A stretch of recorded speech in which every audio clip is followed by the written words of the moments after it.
I want to say good afternoon to everyone. Thank you for coming out. We often have to come into the space for not so good times, and this is one. But I'm encouraged by the men and women who are standing behind me to help get us, when I say us, I mean the city, through these tough times. I want to take this opportunity as mayor to give my condolences to the families of the victims and those who were wounded as well. I pray for their speedy recovery. I pray for Youngstown and our recovery during this tough time as well. I want to talk a little bit about gun violence. It's been no secret that I've narrowed it down that those who are using guns will either be the perpetrator or the victim in our community. And today is one of those opportunities where we saw that. And I continuously ask from the governor to our state legislators that we got to do more to get the guns off the streets.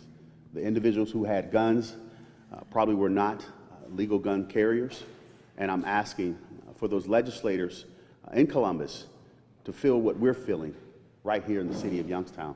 Those guns have to come off the streets. We need this help from our state and our federal legislators.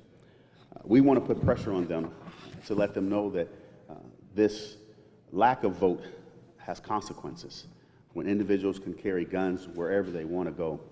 And we wanted to tell the community that we're standing up to remove those guns off the street. But we also need the community's help. We need the community to stand up and speak up. We know that there were many individuals that were located in this location where the shooting took place, yet no one wants to talk, and I understand that.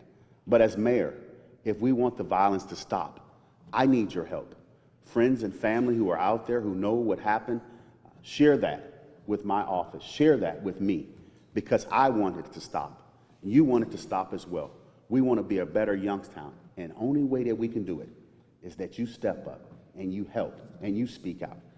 To those who lost family and friends, we want to make sure that these men and women here today will help you through that mental health capacity, because loss of a family is not easy to get through.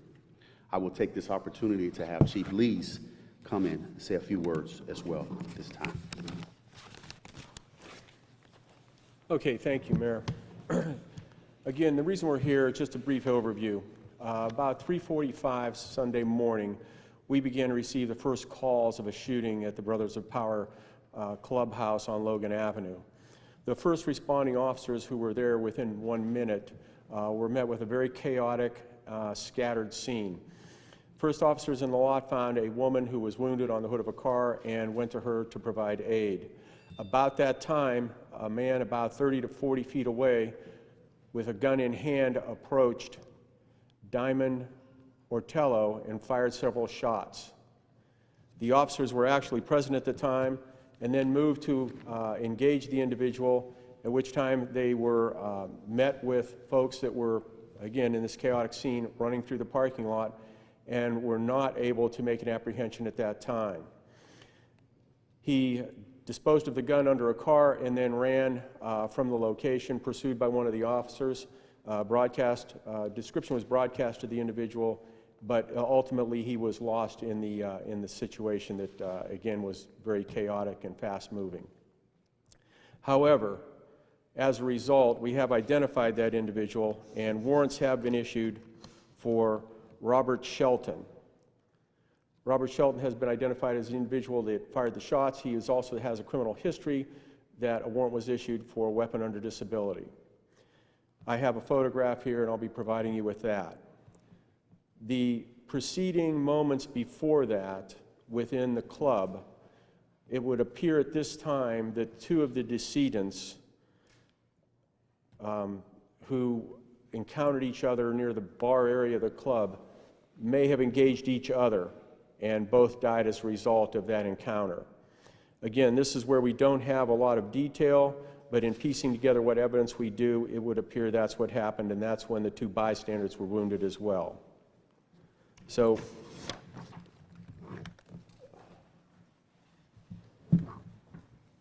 there's a photograph of Robert Shelton. As I said, the warrants have been issued. You're free to get, again, a close-up of that. And we expect anybody with information to call us. He is obviously to be considered armed and dangerous, and direct contact should be avoided. Call the police. U.S. Marshals are also pursuing this case, so we hope that there's a quick resolution to it.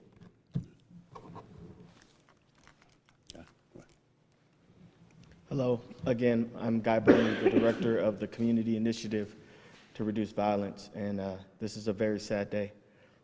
Anytime there is a homicide in the city, we mourn for those families and people who have been affected by violence, because no one should have to live through this. The violence must stop, and we must work with the community to make sure that these things do not continue to happen in our community. We are here with a number of community partners and people who care. I so appreciate every single person that is behind me for the work that they do, the continuously and the tireless work that they do. But again, as we look forward, we want to do more.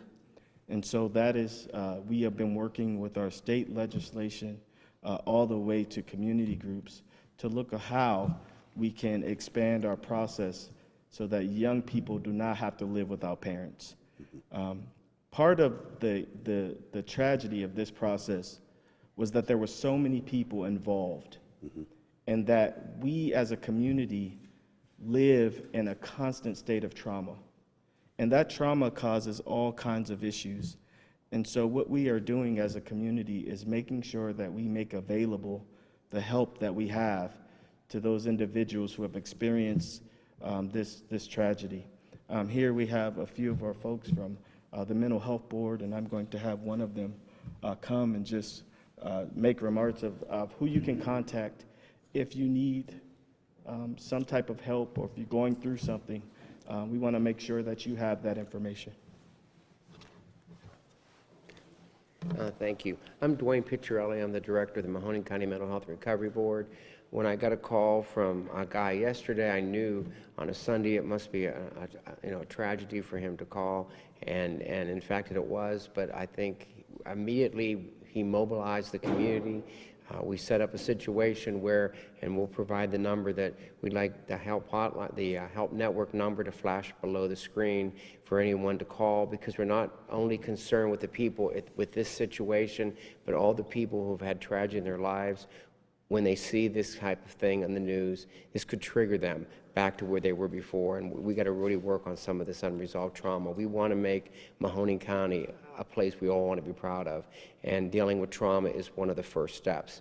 The second step we're going to do is, and Joe Caruso's here, and I'll have him say a couple words, but we're going to organize some groups so people can come and talk. But one of the things I want to mention today, one of the best things that I saw happen today is the mayor called these community leaders together, many of them from churches, and as mental health professionals, we came and we listened. We heard what they had to say, and we want to reach out to their community. So, Joe, do you want to say something about the groups that we want to put together? Good afternoon. My name is Joseph Caruso. I'm with Compass Family and Community Services. And as a provider of behavioral health services in the Valley for over 100 years, we stand to be here in the community to help individuals that have experienced trauma, not only from this most recent event, but past events of trauma, where we want to reach out into the church, into the community groups, and was discussed earlier, into the barbershops, to sit down and talk with individuals and help them manage and talk about and deal with the unresolved traumas that they've experienced. As a trauma-informed care county, it's not what's wrong with you. We have to talk about what's happened to you. And we need to talk with everybody to see what has happened to them and how we can help them negotiate and cope with the stressors that occur during these very traumatic events. And I look forward to working with the other community partners that are here in the mayor's office and the chief of police and serve in putting together community groups to sit and talk about traumas and take action on those traumas so that people can heal. And a healed community is a very healthy community. Absolutely. Hello, I'm Samantha Turner. I'm your 3rd Ward City Councilwoman, and this took place a couple blocks from my house, and it is a tragic thing, and our hearts go out to the entire family and the community.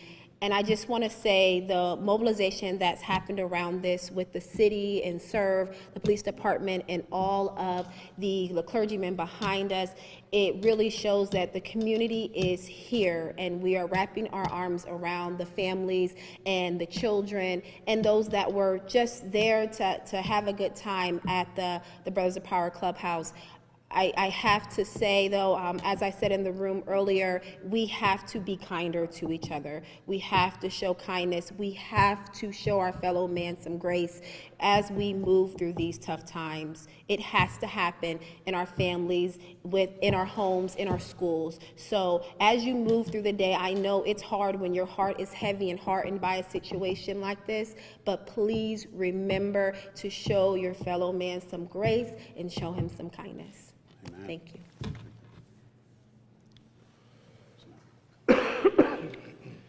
Reverend Lewis Macklin, and I'm a resident of our community of Youngstown, Ohio. And I'm just reflecting upon the realities that when Mayor Tito Brown had taken the oath of office, he addressed the community. He profoundly stated, when he identified the challenges that were confronted, he said it wasn't his fault, but it's his responsibility. In the same spirit of the African proverb that says, I am because we are, it's not our fault, but it's our responsibility. We stand collectively understanding that each and every one of us are stockholders and stakeholders of the opportunities to bring transformation to our community. We cannot look to any one entity or any one personality, any one figure or organization to do it. All of us have to be deeply vested and bringing about the transition and the transformation. So it takes partnerships of government, church, faith, civic, profits, nonprofits, business, education, all of us in the neighborhood to bring about the transformation that we seek of the beloved Youngstown, Ohio. And so I challenge all of my neighbors in my community to do what you can do, the good that you can do it to the best of your ability. And I'll take what I can do to the best of my ability.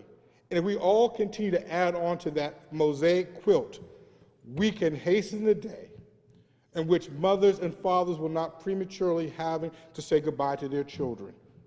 We can hasten the day in which our community narrative will be that Youngstown is indeed that place that is vibrant and thriving. And so this unfortunate opportunity that is before us today, we all can declare with heaviness of heart, it wasn't our fault, but indeed, it's our responsibility. Thank you. At this time, I guess if you have questions, we'll field them for questions. Joe? Joe was behind you, Jared. Yeah, there you go. You're overshadowing him. Joe? Chief? Yes. Where's Brad here? He's in the back.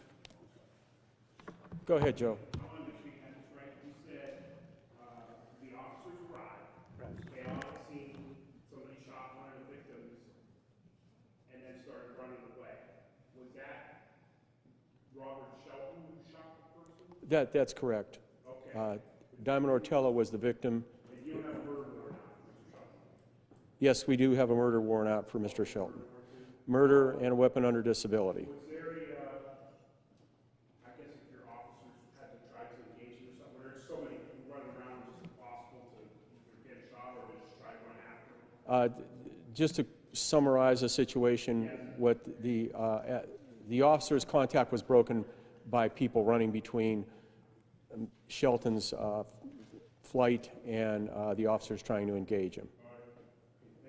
Chair, can you clarify the two other decedents besides Diamond Ortella engaged each other, so that essentially it was a shootout inside the bar? That's what we believe right now. Like the mayor alluded to, we haven't had a lot of calls from people that were there or anybody else. Some of the folks that we corralled as witnesses have not been maybe as forthcoming as they might be. So from what we've been able to piece together of the information we do have and the physical evidence at the scene, that's what we believe may have happened at this point. A question to the library. What do you know of this property? Has there been issues before? People apparently in there enjoying themselves considerably after hours. Is this an after hours establishment? There is an ongoing investigation about that, so I can't speak to it in great depth, but what I can say is clearly there was illegal activity going on, and we're investigating the depth and the breadth of that illegal activity. If indeed there is to be found illegal activity, what would be the next course for the city? Well, I think that property itself will be addressed from various perspectives. I think there are code violation issues that have come to light of recent. There was recently an arson there, and clearly there are issues having to do with the illegal activity that it may come to closure of that structure as a result of that illegal activity.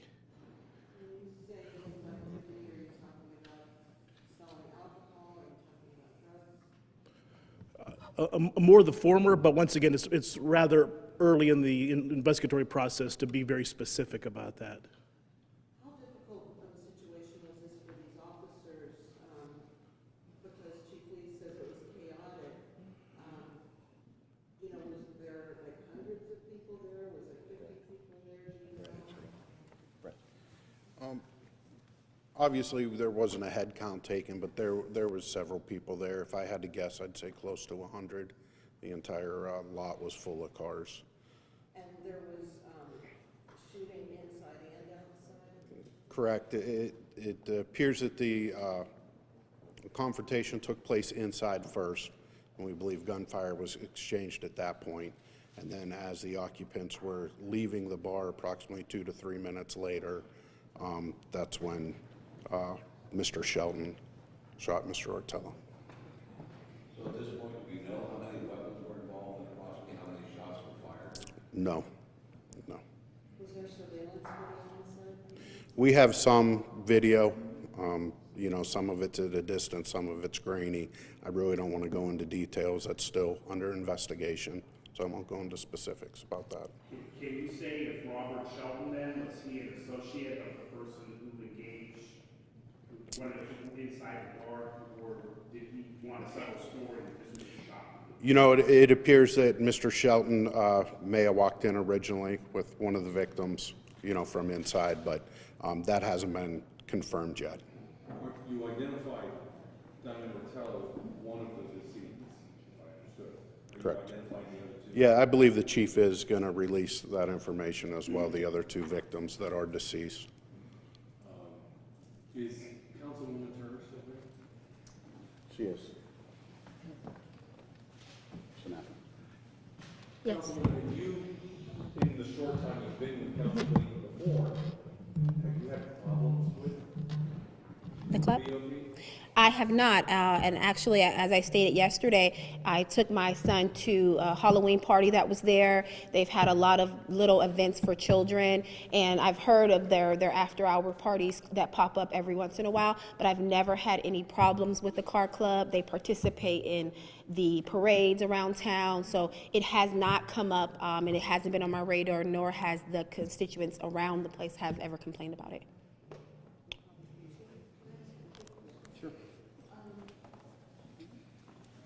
I know that we've been dealing with officers that have left, either retired or gone to other departments.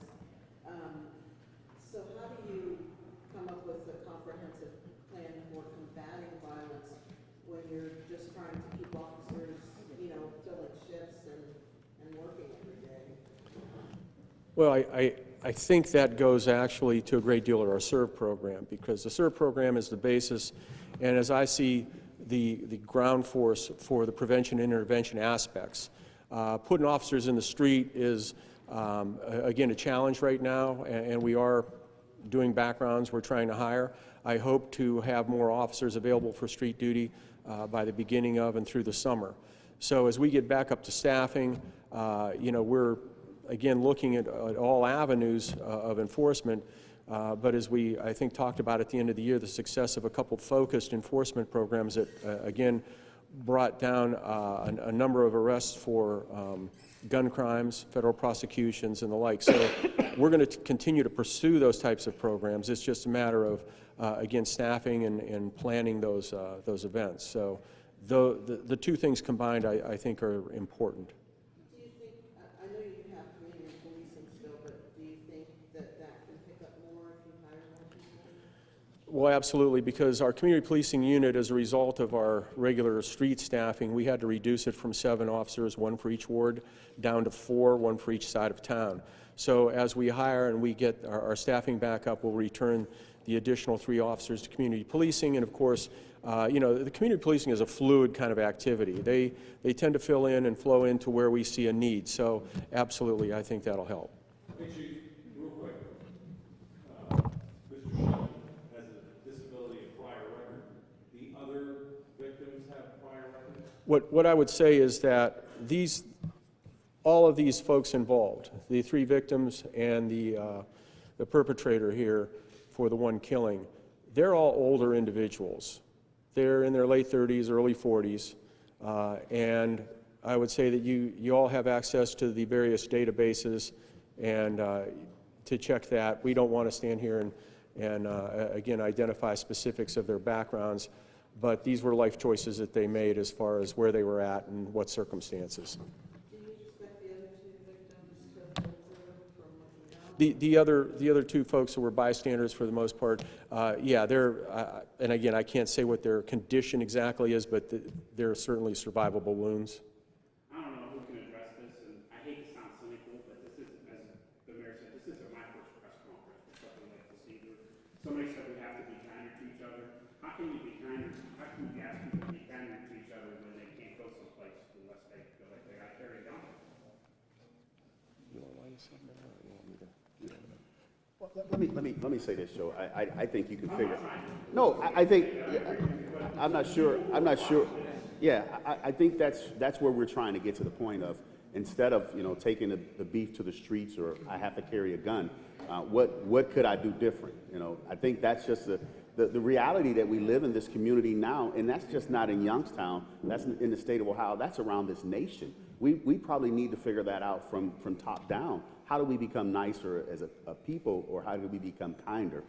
I'm not sure what caused these young men to have this rift. If there was one, it might just been a chance. So I don't know. But I think it was well-intended words, and they were great words that we should, you know, tell the community. Let's be kinder to one another. Let's figure out how to resolve some issues that we have with one another without taking it to a gunfight. You know, let's talk it through. And that's why our SERV continues to focus on intervention and prevention. And I think this is a good opportunity for us to realize that, as I said earlier, people know what's going on in the community, and I'm asking for people to get involved and just say what they know. You know, if they don't want to feel talking to the police, you know, call my office. There's the 746 CLUE. You want to call that as well, the tip line. We'll take it from anywhere we can get it, but we want the violence to stop, and we want to make sure that we continue to move forward in reducing the violence. Thank you, guys.